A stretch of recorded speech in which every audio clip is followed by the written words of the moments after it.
Hello guys. Welcome to the Traveler YouTube channel. Today the Traveler is at Pi Vegetarian Bistro restaurant at Ho Chi Minh City, Vietnam. This bistro is a calm little rooftop restaurant on the first floor of a building diagonally opposite the War Remnants Museum. We had lunch at Pi Bistro.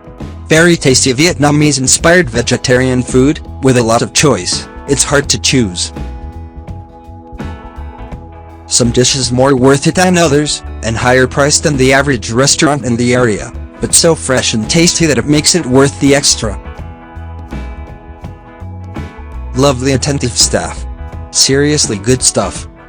It's a great option even if you're not vegetarian.